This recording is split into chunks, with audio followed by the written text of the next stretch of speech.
नमस्कार साथियों। आज अपन बात करने वाले हैं संधि प्रकरण पर।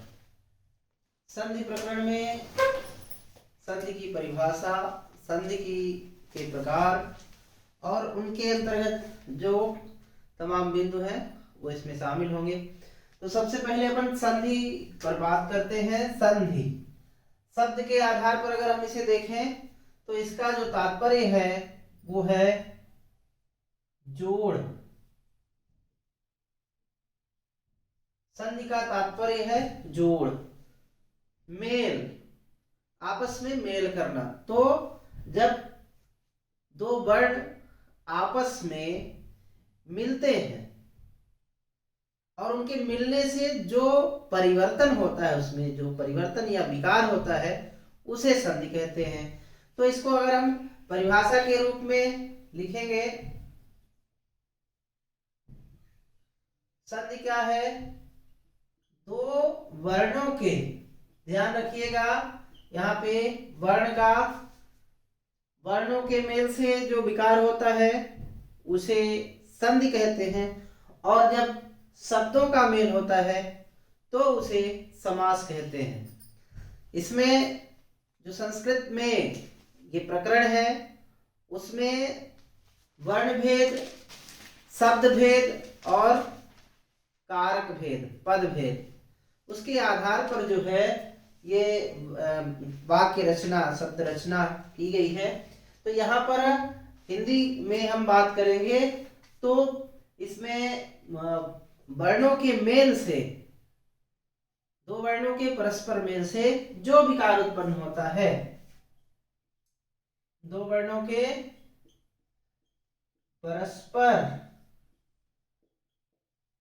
मेल से जो विकार या परिवर्तन, विकार को ही परिवर्तन कहते हैं, तो जो विकार या परिवर्तन होता है उसे संधि कहते हैं। संधि का मतलब आपके समझ में आ गया होगा। तो वर्णों के मेल से विकार उत्पन्न होता है। उसी प्रकार इसको अगर और आप सरल शब्दों में समझें तो कई बार आप ये सुनते हैं कि भारत और अमेरिका के बीच संधि हुई, भारत और रूस के बीच अमुक समझौते के लिए, अमुक व्यापार के लिए संधि हुई। तो ये जो संधि है ये एक प्रकार का समझौता है, दो वर्णों के परस्पर मेल से इसमें कुछ विकार या परिवर्तन होता है, नए शब्द का निर्माण होता है। कई बार ये परिवर्तन कैसे होता है? ये परिवर्तन होता है जब हम उसी शब्द, जैसे यौगिक शब्द हैं उनमें दो शब्दों के योग से नया शब्द बनता है, लेकिन वो यौगिक शब्द क्या होते हैं?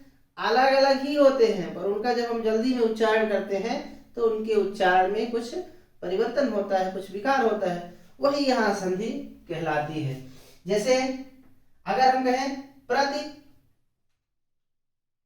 एक, इसको हम बोलेंगे प्रति एक, प्रति एक, प्रति एक, तो ये प्रति एक कहेंगे तो प्रत्येक हो। अब धीरे धीरे जैसे जल्दी जल्दी हम कहेंगे तो वो उसमें आवाज में परिवर्तन होगा, वो हो जाएगा प्रत्येक। तो ये प्रति और इस ए, इसका जो ई है और इसका जो ए है, इन दोनों के मिलने से विकार उत्पन्न होता है और वो संधि कहलाता है। उसी में परिवर्तन जो होता है उसे संधि कहते हैं। तो ये संधि की परिभाषा है। अब इसमें हम इसके प्रकार की बात जब करेंगे तो संधि के प्रकार, संधि के प्रकार की जब हम बात करेंगे तो सबसे पहले है स्वर संधि। संस्कृत में इसे अच संधि कहते हैं, इसको स्वर संधि को अच संधि कहते हैं और व्यंजन संधि को हल संधि कहते हैं। और जब स्वर और व्यंजन दोनों को एक साथ कहना हो तो उसे अल संधि कहते हैं। तो ये स्वर संधि है। इसमें जो इसकी परिभाषा है, इसमें क्या होता है? स्वर प्लस स्वर, यानी स्वर वर्णों के आपस में जो मेल होता है, स्वर वर्णों के आपसी मेल से जो विकार उत्पन्न होता है उसे स्वर संधि कहते हैं।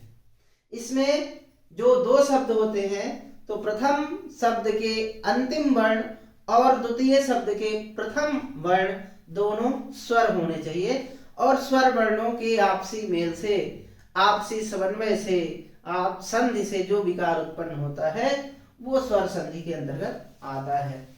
इसी प्रकार जब हम व्यंजन संधि की बात करें, तो व्यंजन संधि में किन किन किन वर्णों का योग हो सकता है, तो उसमें व्यंजन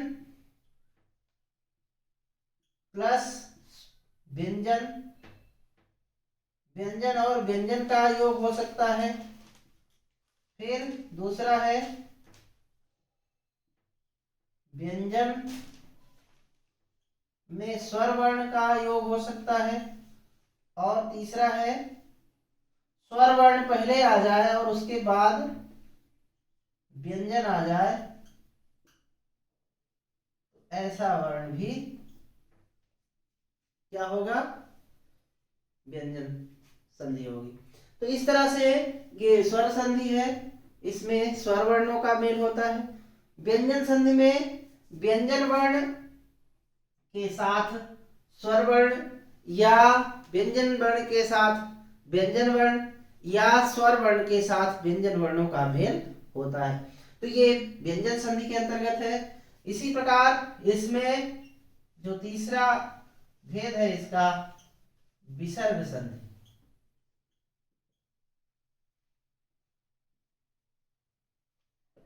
विसर्ग संधि में क्या होता है कि विसर्ग प्लस स्वर और विसर्ग प्लस व्यंजन, यानी इसका पहले जो शब्द है, इसमें पहले शब्द का जो अंतिम वर्ण है वो विसर्ग होना चाहिए, और जो दूसरा शब्द है उसका पहला वर्ण वो व्यंजन भी हो सकता है और स्वर भी हो सकता है। जैसे ये है विसर्ग,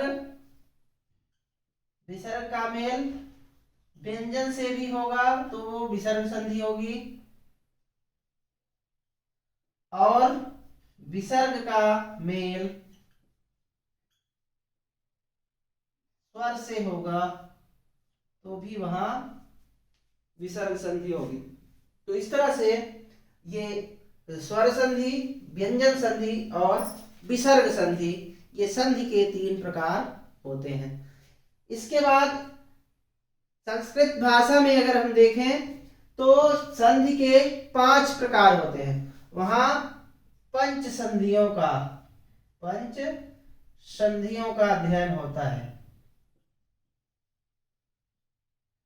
ये पंच संधियां कौन सी हैं, जिसमें स्वादि संधि और प्रकृति भाव संधि, ये 2 संधियां संस्कृत भाषा में और अध्ययन की जाती हैं, जिनमें एक है स्वाद संधि और दूसरा प्रकृति भाव संधि से पंच संधियां, इन पंच संधियों का अध्ययन संस्कृत भाषा में किया जाता है। तो ये लेकिन हिंदी भाषा में ये तीन संधियां, स्वर संधि, व्यंजन संधि और विसर्ग संधि का अध्ययन ये किया जाता है। तो इस तरह से ये संधि के विषय में आपको जो है जानकारी दी गई। इसमें जो स्वर संधि है, हम बात करेंगे स्वर संधि की। तो स्वर संधि की बात करें तो इसमें स्वर और स्वर वर्णों का मेल हो परस्पर, और उसमें जो विकार आए उसे स्वर संधि कहते हैं। इसके भेद को देखें तो इसमें दीर्घ संधि, दीर्घ स्वर संधि, दूसरा है गुण स्वर संधि, गुण स्वर संधि, तीसरा है यण स्वर संधि, चौथा है वृद्धि स्वर संधि, वृद्धि स्वर संधि, पांचवा है अयाज स्वर संधि। इन 5 संधियों का अध्ययन स्वर संधि के अंतर्गत हिंदी भाषा में किया जाता है। इसके अलावा भी 2 संधियां और दी जाती हैं जिनको क्या कहते हैं, पूर्व रूप। इसको अपन कोष्टक में लिख के बता देते हैं आपको, पूर्व रूप और पर रूप। पूर्व रूप स्वर संधि और पर रूप स्वर संधि, इन स्वर संधियों का जो अध्ययन है ये मुख्यतः संस्कृत भाषा में किया जाता है। और ये पूर्व रूप स्वर संधि को विसर्ग में भी इनके शब्द आते हैं, विसर्ग संधि में भी पूर्व रूप संधि के शब्द आते हैं।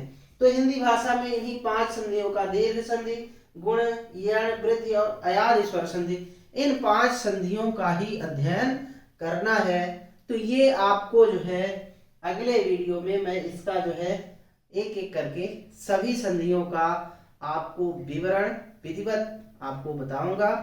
तो इसके लिए आप तैयारी करें। ये पूरा जो है इसमें जो संधि प्रकरण है ये संस्कृत में पाणिनि ने अष्टाध्यायी में इसकी बृहद चर्चा की है। उन्होंने इसके कई सूत्र भी बताए हैं। तो उन सूत्रों को भी मैं आपको उसके वो जो सूत्र हैं उनको मैं आपको लिखवा दूंगा, बता दूंगा। उसके आधार पर आपको थोड़ा सरलता होगी। इन जैसे दीर्घ स्वर संधि तो अकाह सवर्णे दीर्घा, इको यणचि, तो ये जो है इन सूत्रों के आधार पर उन्होंने, लेकिन इसकी व्याख्या काफी बृहद और काफी गूढ़ है तो वो आपको समझने में कठिन महसूस होगा, क्योंकि हिंदी और संस्कृत में कुछ जो है भाषागत जो अंतर है वो आपको बृहद अध्ययन करने पर ही गूढ़ता उसकी समझ में आएगी। तो मैं इन जो है जो हिंदी की संधियां हैं इनको आपको सरलता से अगले वीडियो में बताऊंगा। तो तब तक के लिए आप सब लोगों को नमस्कार, धन्यवाद। मिलते हैं अगले वीडियो में। जय हिंद, वंदे मातरम।